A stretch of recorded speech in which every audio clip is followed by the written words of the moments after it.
Testing 1, 2.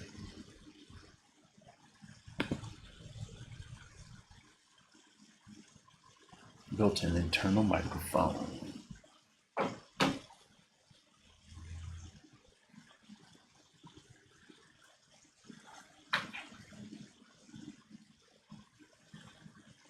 All right.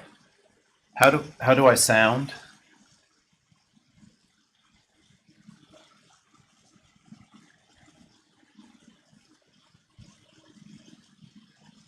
Okay, I just want to make sure I sounded good. I'm going back to the computer. The lighting of the room was pretty bad, so thought I'd do get better light. No, in my room.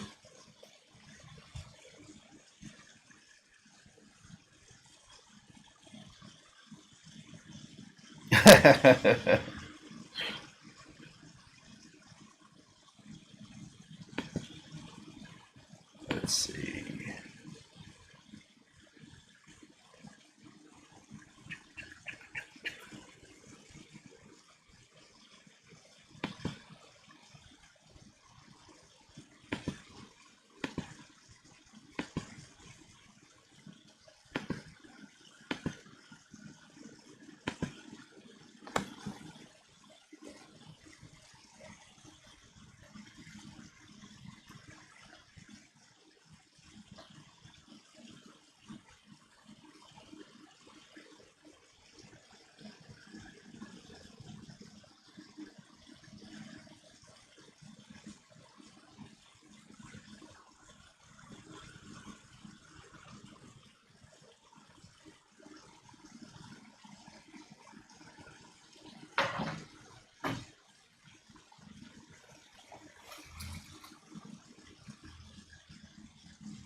I am.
So I'm not sure if you can see at the top of the screen, there is a Google link.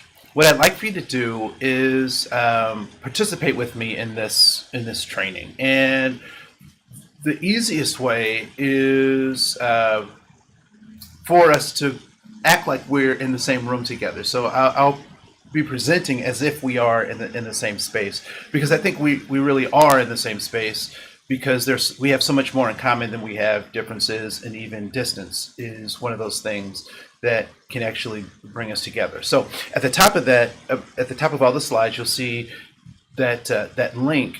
And what I'd like for you to do right now is just take a couple of minutes and do two things. One is share with your neighbor, as well as share in that link. What is your name, and what is the story behind your name? Now, some people might say, well, I don't have a story behind my name. I just want you to know that I don't know that. So you can totally make up a story about your name, but I'm interested in your name and the story behind your name. So, like, why did your parents give that to you, or how did they come to give that to you?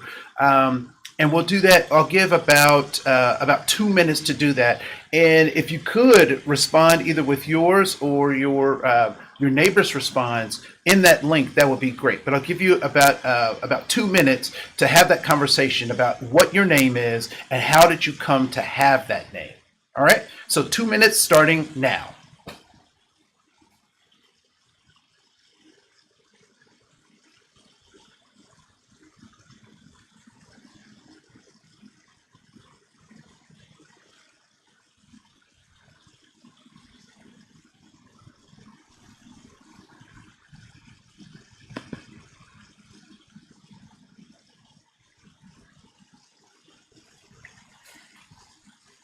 So what is your name, and how did you come to have that name, or what's the story behind that name?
One more, well, actually about 45 seconds.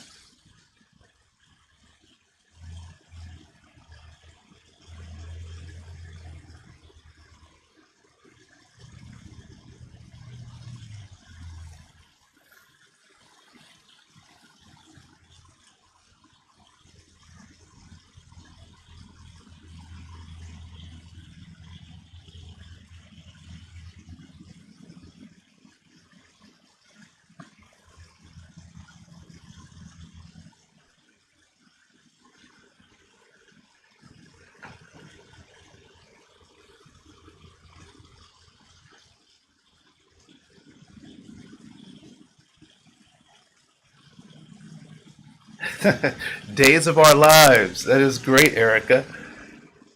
And George, at some point, George, I want to ask like why that was passed down. Like, is that like is it related to something great that George, the original George, did, or you know, why was George passed down? So if you can just hit me with some information about that, that would be cool. Um, and Jordan, I've never seen this movie Cocktail. Is that the one about the bar thing?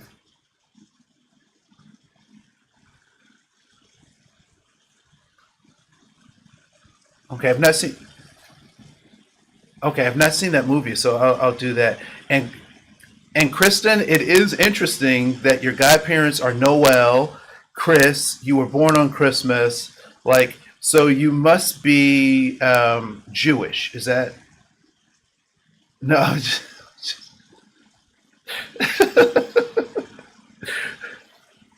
So great, great, great, great. So I know we won't be able to talk in a large group, but if I could have just a couple of people talk about why might we want to start with, or why might I start with this particular activity as something, particularly when we talk about implicit bias and cognitive control.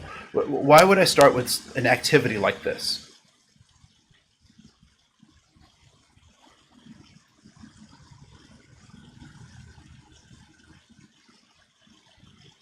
Sometimes we can make assumptions about people just based on their names. All right.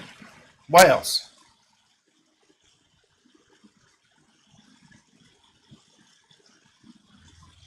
Okay. So sometimes we're uncomfortable with differences, and this might be a way to kind of lower that comfort, right? Or make it more comfortable. And what would actually drive that comfort?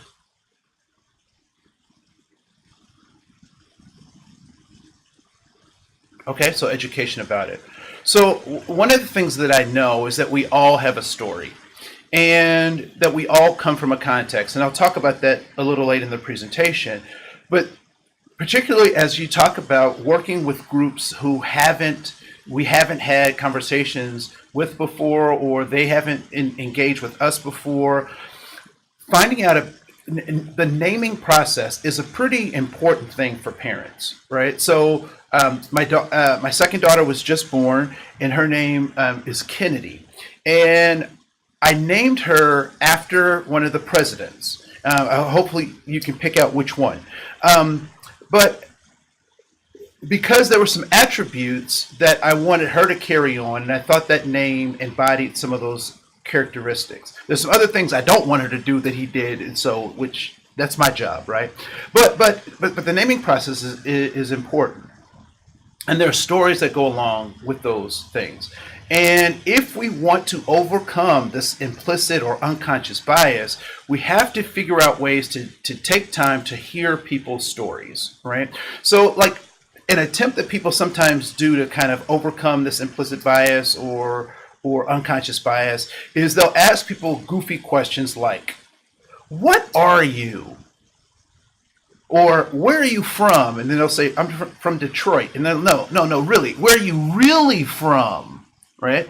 Um, and although those are attempts, oftentimes they fall a little short because we don't take the time to hear people's stories. But if I just ask you your name, this is an opportunity for me to, or how you got your name, this is an opportunity for me to peer into your life in a way that we're on an equal playing field, right? So it's not me poking or prodding into your life, but it's you sharing because I've asked what you want to share. And so when we talk about this implicit bias and cognitive control, it really is about how do we open up ourselves, but open the door for people to give us understanding about how and why they're motivated to do certain things, right? So if you notice on this first slide, there's a big picture of a big hairy spider.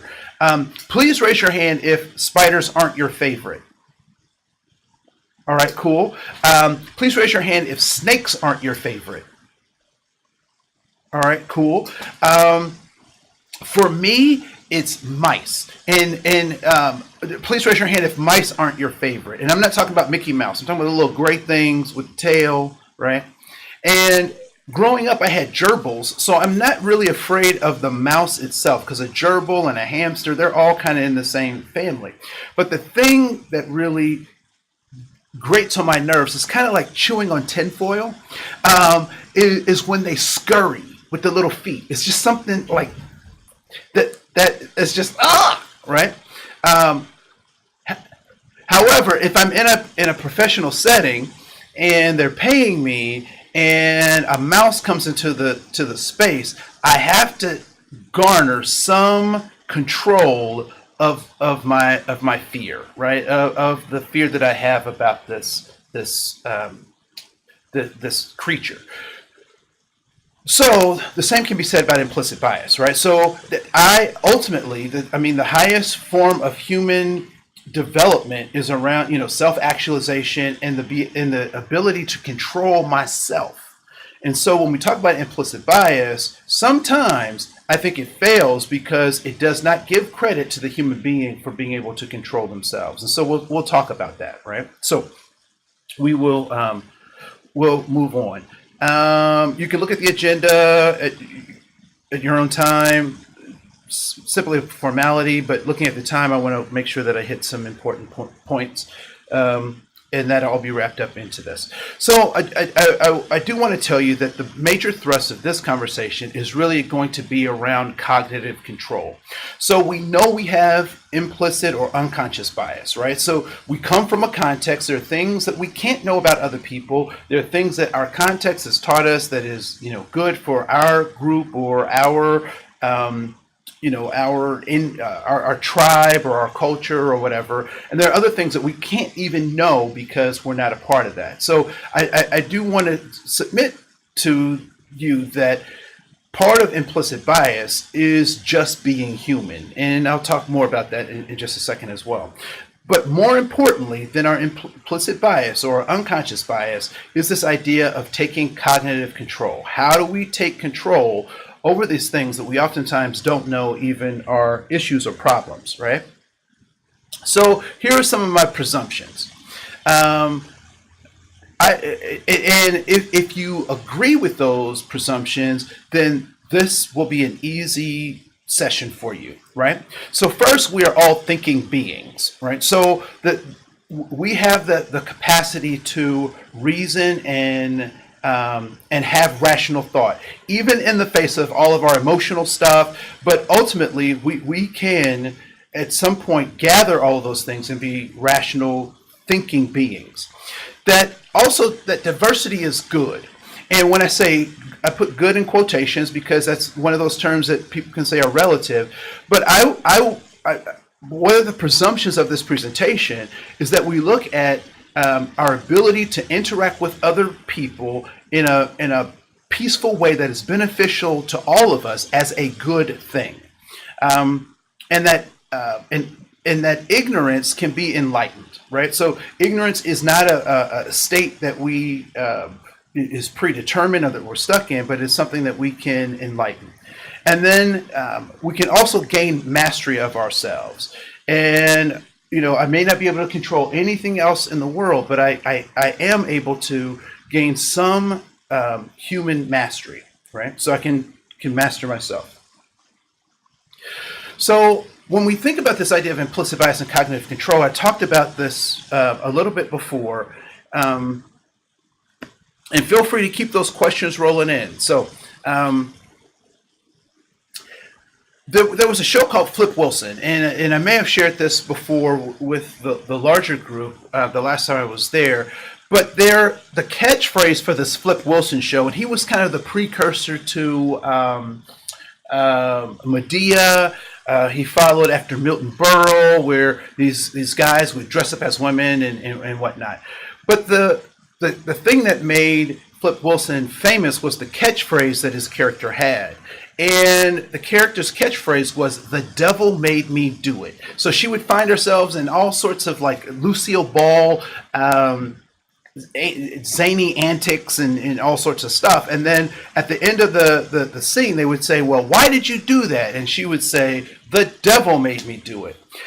How would that work in your house? If your kids, you said curfew is this time, they come in after curfew and they said, "Mom, Dad, the devil made me do it." How would that go? Please raise your hand if that would be an acceptable answer to direct defiance. Okay, nobody raised their hand, right? So that doesn't work in our household. So oftentimes we allow that to work in our organizations by talking about this idea of implicit bias. And again, I want to encourage the cognitive control. So there is a video by Maya Angelou that you'll have access to that we won't show now unless YouTube is trying to play it, which it is, but we're going to move on. But the video really deals with the poem "We Are More Alike" by Maya. And she talks about those human intersections. So what I'd like for you to do now is a quick exercise. And we've done this in a larger group, but I want to do this here with you. On the screen, you can see that there are 5 circles. And what I want you to do is to draw 5 circles on your paper or on someone else's paper, and put one thing that you value in each one of those circles. So write down one thing that you value in each one of those circles. So this could be a concept, it could be a person, one thing that you value in each of those circles. It could be a concept, it could be a place, a thing.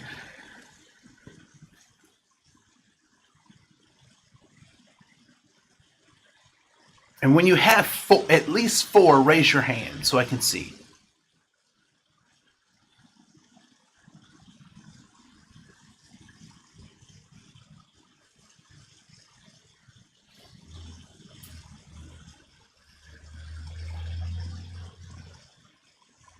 All right, I see a hand, unless someone was picking their nose. Oh, it was a joke. It was a joke. It was a joke. All right. So what I want you to do now is I want to give you So I'll give you the directions and then I'll give you a time frame. So what I want you to do is I want you to find 2 people in the room who either agree with what you have as a good thing. They say, "Oh yeah, that's a cool thing." Or they have something that is the same or similar to what you have on your paper. And once you find those individuals, I want them to put their signature next to the thing that they have that is either similar or they agree with, right? So if you get 2 people for each signature, you'll have a total of how many signatures at a minimum? So 5 circles, 2 people for each one, a minimum of how many signatures? That's right, 10, right? So a minimum of 10 signatures. You have 90 seconds to perform this starting now.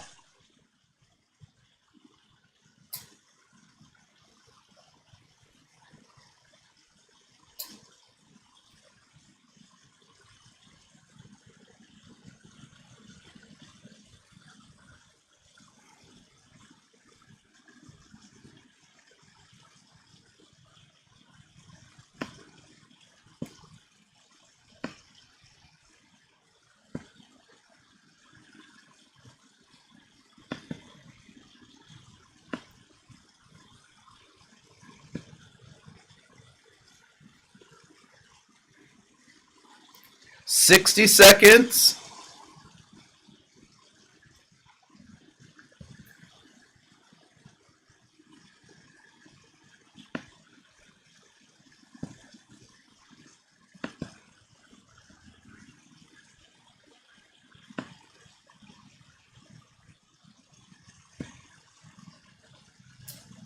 45 seconds.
Thirty seconds.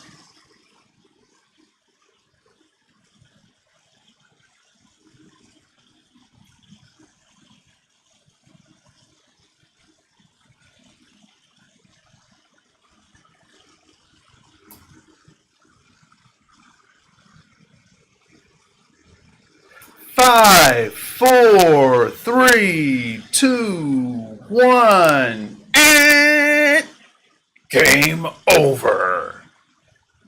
Get over here. Oh, Scorpion wins. Any Mortal Kombat people, raise your hand if you ever played Mortal Kombat.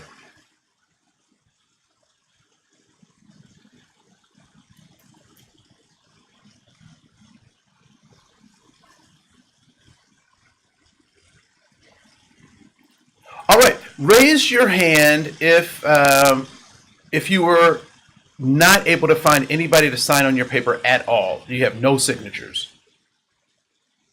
Okay, so everybody was able to at least find someone to write on their paper. All right. So I have some interesting questions for you. So as you were going around the room, were there things that you saw in other people's papers, or you even had on your own paper, that would indicate their racial identity or ethnic identity? No? Okay, so people are shaking their heads no. All right. Was there anything there that you saw on someone else's paper that would specifically identify their gender identity or gender expression? Was there anything specific to that you saw on someone's paper? Okay, I see people shaking their heads no. All right. Was there anything that you saw in someone's paper that would specifically identify their IRS tax bracket? No. Okay. All right. Cool. So first of all, why do you think those things didn't show up?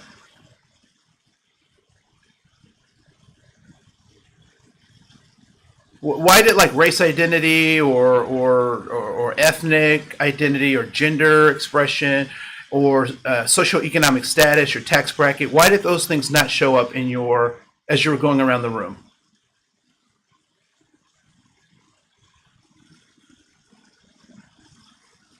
Because it doesn't matter.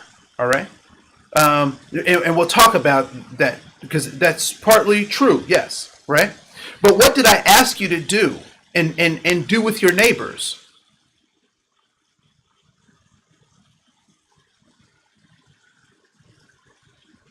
Do you remember what I asked you to do?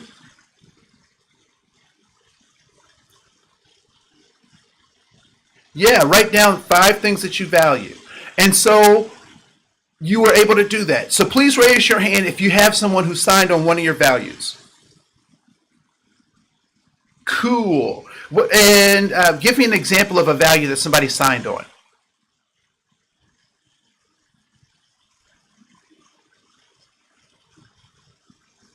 Traditions,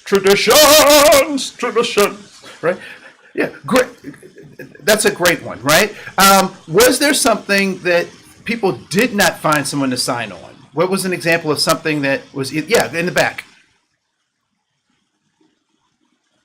What kind of justice? All right, so, all right, great. So please raise your hand if you hold that as a value, even if you didn't write it down on your paper. I mean, just in the general sense of principle, right? Yeah. So it's very obvious that we share things in common, and that there are things that we don't. So we have commonalities and we have differences. So what I would also suggest, and what I think is interesting, is that we don't get to find those out until we communicate, right? So if I had just had people separate along, racial lines or gender lines or social economic lines, we might not have found out the particulars that we have, because those things are less important to us than the things that we wrote down. Now, what I will tell you is that systems do care about our racial identities, or the ones that they assign us. They do care about our gender roles or gender expression, and they do care about our socioeconomic status, right? So, and I tell this partly as a joke, but also as a truth, that I was not born black. Now, some of you are looking, I see that tilted heads, right? No, I'm not suffering from a reverse Michael Jackson thing. I'm good, right? I'm okay. But because of where I was born, I was determined to be black, right? So in 1970, when I was born, on the nurse had this chart, and on the chart were three choices for race: black, white, and other. And so the nurse looks at my parents, she looks at me, she looks at her list, she looks at my parents, she looks at me, she looks at her list, and she makes her decision.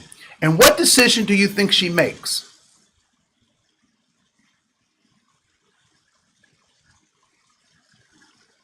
Yeah, black. I mean, it's pretty obvious, right? I mean, it's just... But I wonder, before she made that distinction, what was I? And I was born human. But because I was born in the United States of America, I was born black, right? So America made me black, but I was born human. And so I wonder for you, how were you born? And then what were you turned into, right? So if I was so here's another way to think about that. There are no Hispanics in Mexico. So in Mexico, what are people who live there? What are they? They're Mexicans, right? If I live in Spain, I am what? I'm Spanish, right? If I live in Cuba, I'm Cuban. However, when all three of those groups come to the United States, they become what? Hispanic. Right? So when we talk about, even how we divide people up into different groupings or tribes, or we try to organize people, we have to recognize that many times that stuff is pretty arbitrary, that it's made up, particularly by governments. You'll hear something that I hope to help dispel. You'll hear people say that race is a social construct. I would like to say that it is more than a social construct, that it is actually a government tool, that societies respond to the laws and the policies generated by the governments that they're a part of. And so race in the United States is very different than race in Canada. Race as defined in Canada is very different than race in Mexico. Brazil has a uniquely different way of looking at race and ethnicity than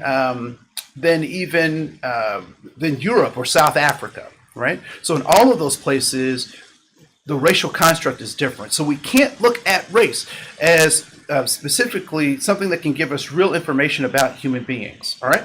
So What we can do is understand the context by which people are interacting. And so on this slide, you'll see this is my oldest daughter, Phoebe.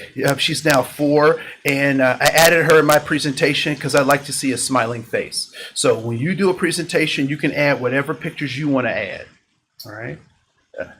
Okay, it was a joke. It was a joke. But the preamble of the Constitution says, "We, the people of the United States, in order to form a more perfect union, establish justice, ensure domestic tranquility, provide for the common defense, promote the general welfare of liberty to ourselves and our posterity. We do ordain and establish this Constitution for the United States of America." Declaration of Independence, paragraph 2. We hold these truths to be self-evident that all men are created equal, that they are endowed by their Creator with certain inalienable rights, that among these are life, liberty, and the pursuit of happiness. Please raise your hand if you think those are some really great words. I mean, anybody else get your... Okay, yeah, so it gets my heart pumping. I get a little warm fuzzy. I thought it was indigestion, but it's not. It's a warm fuzzy when I read those words. Beautiful pictures. However, as these words are drying on the parchment paper in which they were written, what is also simultaneously happening? 1776. What is also happening at 1776?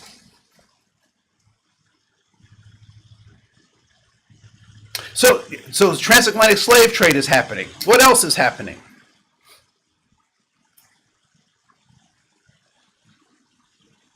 So the genocide of American Indians, right?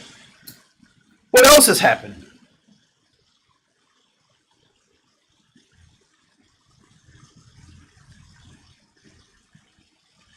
Women can't vote. We also have, and these promises that were offered in this preamble to the Constitution and the Declaration of Independence were written for people who could participate in the government. And to participate, you had to be a white Christian landowner. In terms of people who were owning land and the folks who were working on the land, were the majority of the people in the United States at that time landowners, or were they working on people's land? And I would say the majority were working on people's land, and so that includes white people as well. So white people who did not own property did not necessarily get the same access to the promises of this great document. And so when we think about that document, I want to think about who's missing in that, right? And so if we can think about who's missing, then we get to a place where we can start thinking about this idea of social justice. What we know is that when human beings organize themselves, they automatically create hierarchies, and that they're always reaching for their goals, which then, in fact, creates inequities, right? So inequities are kind of built into how we do our goal striving. What we also recognize is that as human beings, we can rise above what our natural so-called tendencies are, right? That we don't necessarily have instincts like our animal brothers and sisters do, but we can rise above that through a thoughtful process. So if we can look at who's missing from those pictures, then we can create something that it benefits more of us, right? So this is taking a little bit of time. Not sure why I'm stalling here, but we're going to keep moving.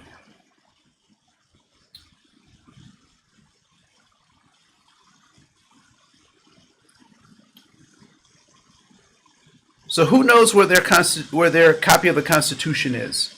Anybody? Okay, I got one hand. Okay, cool. The rest of you, get a copy of that sucker and make it available. Keep it in the bathrooms. Great reading.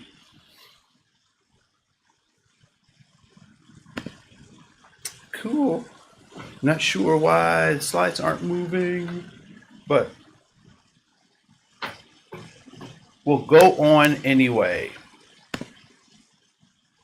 So when we talk about this idea, so what I'd like for you to do now is I want you to draw a circle on a piece of paper.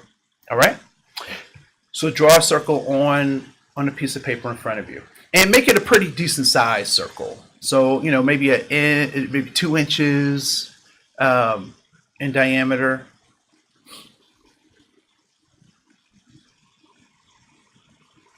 All right.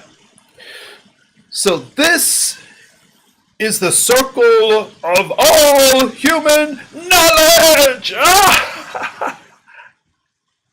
Okay. It's a little melodramatic, right? Let's say that all human information is contained in this pie. It's close to lunchtime, right? So in this pie is everything that can be known about the human experience. What I'd like for you to do is to cut yourself a piece of pie relative to the size of what you know of everything there is to know.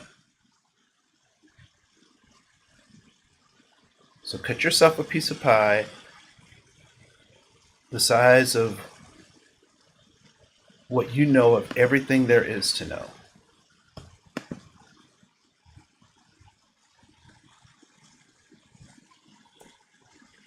All right? Yeah.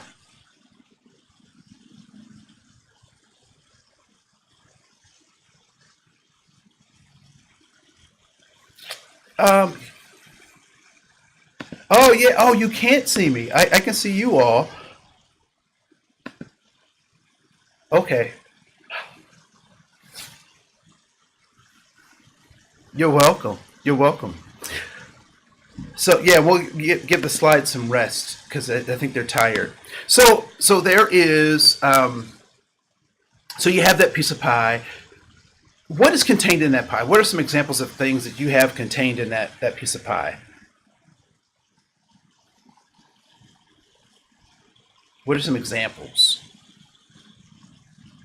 Okay. What else? Okay. Languages. So those are pieces of things that you know. What I want you to do is I want you now to cut a second piece of pie. And this piece of pie is the size of what you are aware of that you do not know. Right? So you know you don't know this.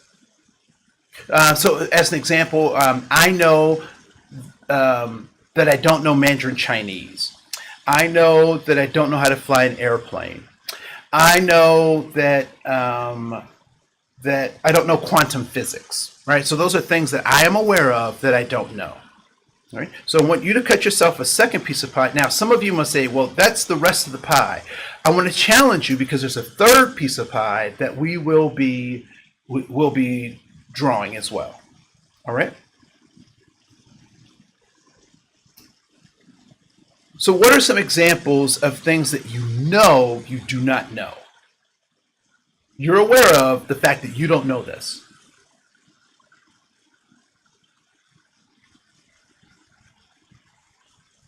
Okay. Please raise your hand if you also don't know that.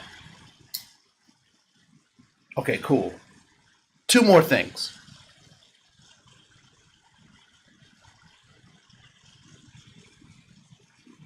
Oh, come on. All right, please raise your hand if you also know that you don't know that. All right, cool. One more. Yes. Pink hat, front, jacket, stretching.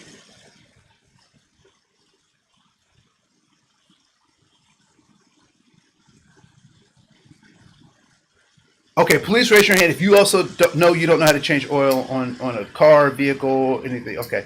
All right, cool. So now we have what we know, we have what we know we don't know. And what do you think is the rest of that pie? What's left over?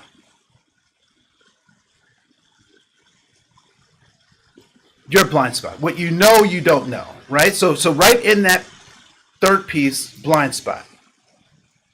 So if we take all three of those pieces under consideration, one might call all of those a paradigm. Paradigm. So if you can write that next to that circle, we might call that a paradigm. And what is a paradigm? Or paradigm, as I used to say. All right, so it's an idea. It's an ideal. What else is a paradigm? You've heard people say we need a paradigm shift. We need to move this paradigm. What are they talking about? It's a mental model, right?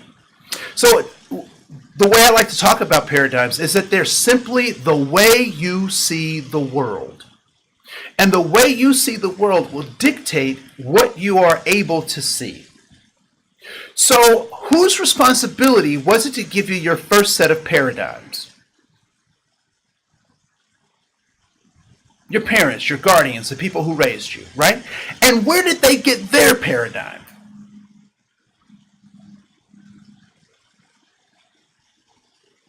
From their parents, the people who raised them, the communities they were raised in, right?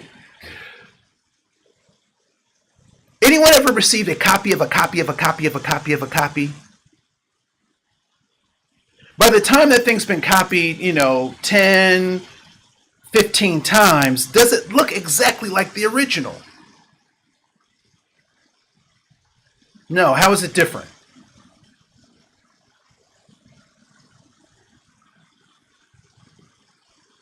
It's distorted.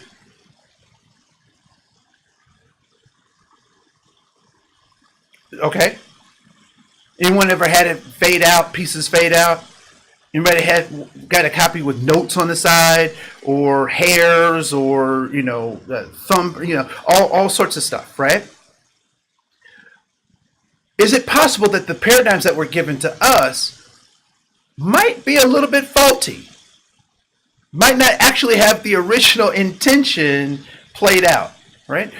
Many of you have probably heard this story, and forgive me because I'm not particularly original, but I do think this is poignant for this conversation, which is the conversation of the three generations of women cooking a holiday meal. And let's say it's turkey or ham. It doesn't matter. So three generations. So there's a mother, a daughter, and a grandmother. And so the daughter walks into the mother cutting that holiday meat in half. And the daughter is just like horrified by this whole process. And she says, "Mom, what are you doing?" And the mother says, "It's obvious. I'm cutting the thing in half." And the daughter is like, "Mom, why are you doing that?" And the mother says, because it makes it more tender and all the making up stuff, right? And the daughter doesn't buy it, and so she keeps pressing the mom, and the mom gets frustrated, and she says, "Go ask your grandmother why I'm doing this." And so the daughter goes to the grandmother and says, "Grandmother, Mom is cutting the thing in half. Why is she doing that?" And the grandmother chuckles, and she said, "Because I did it." And now the granddaughter is like really confused, because she's like, "Is this a generational thing? Like, am I destined to have to cut stuff in half?" And so she presses the grandmother. She said, "Grandmother, why did you do that?" And she said, "Baby, that's the only way that I could get it to fit in the oven." So now the mother has an oven that's big enough for the holiday meal, but she's doing what was done before without understanding the context. And so a lot of times our paradigms, how we look at the world, we don't take into consideration the context, right?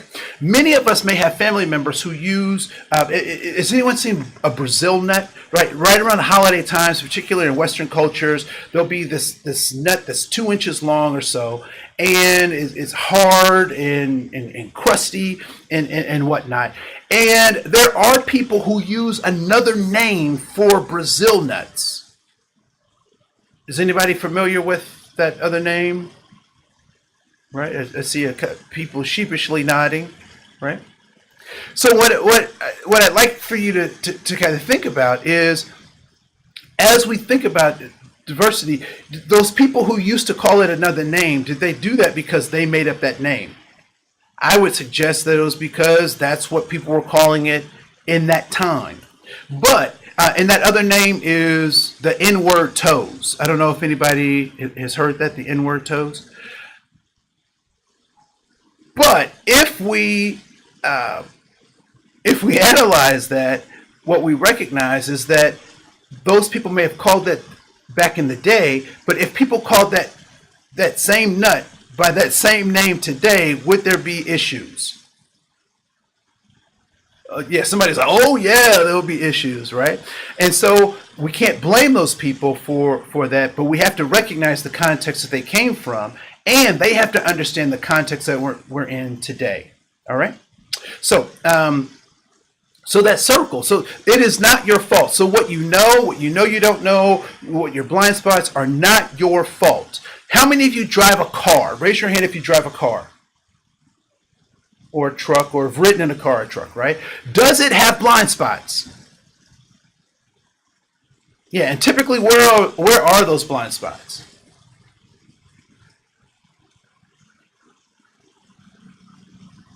So sometimes they're behind you. Yep, on the corners. I see someone doing right. And if you drive a Hummer, the whole thing is a blind spot, right? Are those blind spots your fault? That is something we can debate about, right? You know, it's your fault that you bought the car, blah, blah, blah. But every car that I've ever ridden in or driven in has a blind spot. So I don't know that it's necessarily my fault that it has that. However, it is my responsibility. And so as we think about looking at implicit bias and taking cognitive control, how do we take cognitive control over things we don't know exist? How many of you have had a rental car? Does that rental car or borrowed someone's car, are those blind spots exactly the same as the car you drive every day? I would suggest that it's probably not. However, what do you do to find out about blind spots when you get into that vehicle? What do you have to do first?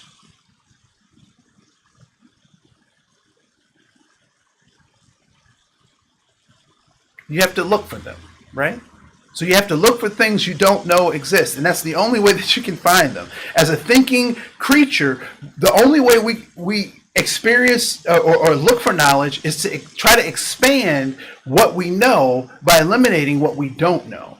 And so we have to look for those blind spots if we want to see them. So here's a quick assessment that I want you to do. So on a piece of paper, on the back of a piece of paper, just do this little exercise for me. So across the top, I want you to make 1, 2, 3, 4, 5 columns with 1, 2, 3, 4, 5 rows.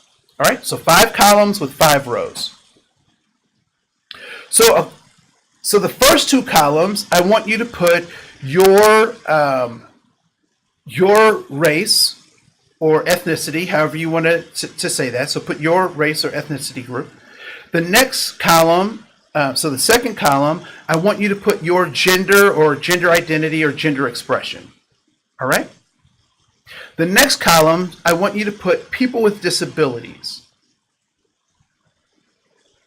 The next column, I want you to put people of different faith. And the last column, I want you to put GLBTI as an example. All right? So you have those going across the top. On the side, what I'd like for you to do is to write these groups down. So first is parents and family. So that's row 1. Row 2 would be school and workplace. Row 3 would be friends. Row 4 would be media. And row 5 would be personal experience. So what I'd like for you to do in the short time that we have is to fill out this matrix in a particular kind of way. What I want you to do is, if the groups on the left told you something positive about one of those groups across the top, I want you to put a plus. If the groups on the left told you something negative or expressed negative things about that, I want you to put a minus. If there was never anything you talked about, I want you to put a 0 in the corresponding area, right? And that goes for yourself too, right? So pluses, minuses, and zeros. You can have pluses and minuses in the same box, but the size of plus and size of minus will dictate how much you learned, all right? So pluses, minuses, and zeros. I'll give you about a minute or so just to get started on that because this will be your homework assignment, right? Pluses, minuses, and zeros. And I think there's a couple of questions that might be coming up. So you can either ask those questions at this time or type them in the chat room, and I'll try to grab them.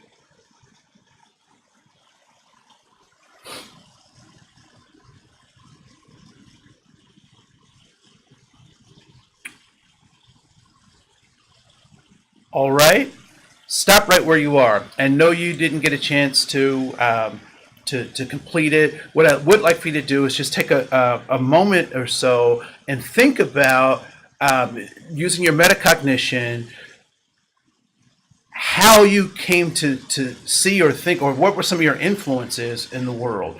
And if they do not meet your goals today, think about how you might change those things, right? So for me, people with disabilities, I had zeros. So we never, in many of the categories, we had zeros. We didn't talk about a whole lot of stuff. People of other faiths, my dad was a pastor. So we did speak about people of other faith, but we had a different purview than we probably would have, or different conversations than what we probably would have today. And so I want you to think about that as places where you can set goals around how you want to interact with the world, how you become cognitively controlling over your implicit bias, right? So right now, I think the slide that's up has 3 people from a video called Vice. Is that up? Do you see that? No? Okay, you still see me? Oh, okay. Okay, cool. Then I'll cut that out. But here's the thing that I wanted to. So I'll stop sharing that screen and I'll come back. One of the things that I want to have you think about is, and you'll get a chance to look at this PowerPoint presentation, and please watch the videos, engage with it. I think you'll find it beneficial. But part of what as professionals, as people going into the workforce, people engaging with diversity, we have to go back to that original exercise that we did and finding out people's names, right? And finding out the stories behind their names. Because what that will allow us to do is become more effective in tearing down or exposing even our own blind spots, but being able to get authentic information. And so there's a video in this presentation that I found very interesting because it's a neo-Nazi couple who are raising their kids, and they talk about how they're raising their kids. And it's interesting that they have the same goals for their kids that I have for my kids. However, their methods for getting there are very different. But if I can understand what they're after, we can negotiate our methods. And so what that helps us to do is to be critical in our thinking about asking or changing how we ask a set of questions from what is wrong with this individual to what has happened to this individual, right? So what is wrong? So is it, I was doing a session and I asked someone a very pointed question. I said, when we think about, so-called minority groups, they seem to be in the bottom rungs of all sorts of social determinants of of success and health and all that kind of stuff. And so I asked the question, I said, is there something wrong with them? And having an answer gives us a lot of clues to how an individual might think about that, right? Or are there some systems in place that aren't allowing people to perform at their very best and at their highest? And so if we change this question from what is wrong with you to what has happened to you, we get to understand why people behave in many of the ways that they do. There are three things that all human beings are after. They're after safety, significance, and belonging, right? Why do kids join gangs? What are they after?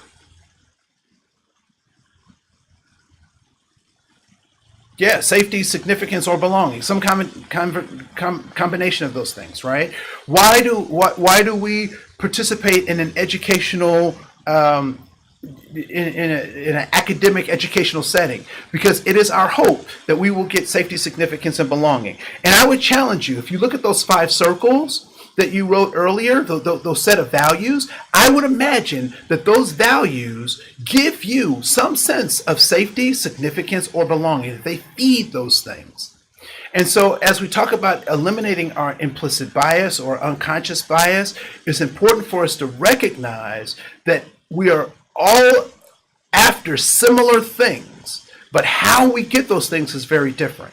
And so we have to recognize our differences and commonalities and look for those as we try to move along in developing cultures and organizations that work for all of us, right? And so when we think about that, we have to recognize that we are the ones that determine our destiny, not our situations and not our not our genes, but as communities of human beings interacting together, we can make a difference. And the difference starts with the controlling of our own implicit bias. That's it. It's that simple.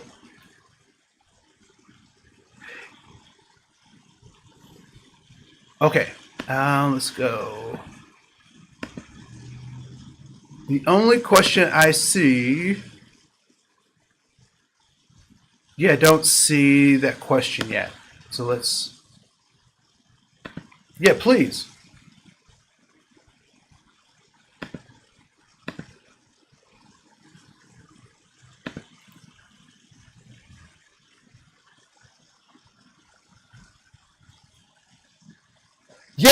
No, I totally agree with that. So there is, okay, read the question one more time.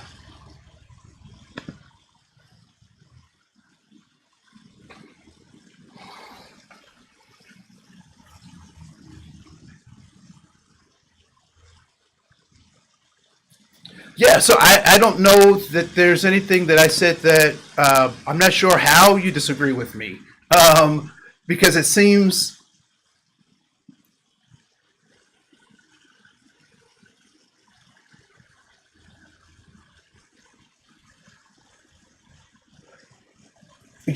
okay. Yeah, so here's the sticky part about that. That existentialism is that is cool, but I will tell you that so I have a daughter that was born premature. She was born at 31 weeks. She does not have the ability to self-determine anything. Her existence is, every part of her existence is dependent on not only my benevolence, but my guidance and wisdom. She has there's nothing that she can do without the context that we have provided for her. So I do agree that individuals and human beings, but I believe that it is the context. Here's another example. Why context is important in the shaping and the development of human beings, and why people are adapting to context on a regular basis. So farmers, right? Farmers have a a level of intellect that is necessary to be successful at their craft, right? So they need to know, about how to fix machinery, animals, seasons, chemistry, all this kind of stuff. But if a farmer left that context and went to New York City, what would New Yorkers say about this farmer?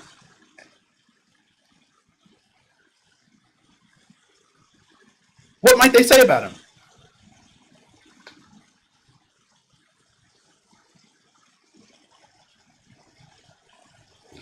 Right, he doesn't fit in. He's not sophisticated. He doesn't know anything. They may go as far as to say that he's not intelligent, right? But if a city slicker left the city and went to the farm and had to undertake all of those things, how would that work out? Not very well, right? Not very well. So what I'm suggesting is that context is extremely important. If you recognize people's context, then you understand their behavior. And so as context changes, so must behavior. So human beings are constantly adapting to a changing environment. So yes, they are self-determining and that they can determine their existence, but I would suggest that the success is based on the context that they're in. One of the things that makes the United States such a great, wonderful, amazing country is because we've created a context where amazing, great things can happen. That's not true in the same way in other parts of the world, in other ways of interacting with governments, right? So I appreciate the question. It's a really good question. However, there is a limit to where that question can kind of start to manifest, and the recognition that we're all coming out of a context. And that's time, place, space. Those are all contextual things that we're adapting to on a regular basis. So yes, we can determine as a human being what our destiny is, what we can do. But it is the context that we're in that shapes how we get those things or how we determine that. Success for one may not be a success for another, depending on the context in which they're deriving the meaning of success. Other questions? I know I've gone over my time, but that was a wonderful question. It got me started. I'm all heated up. I'm excited now, even though I'm tiny.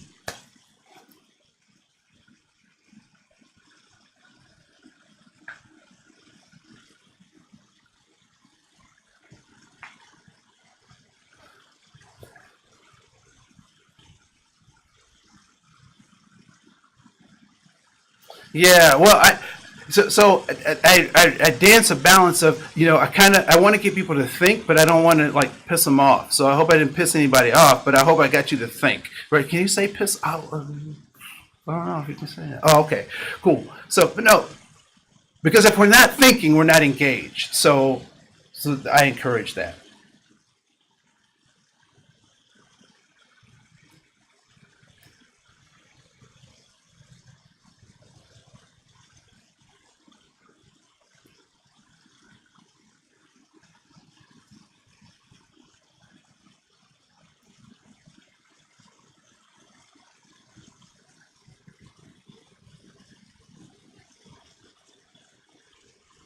No, not a problem, not a problem. And you will be surprised what I think about privilege when you join us, because it might not be what you think that it is. Thank you so much.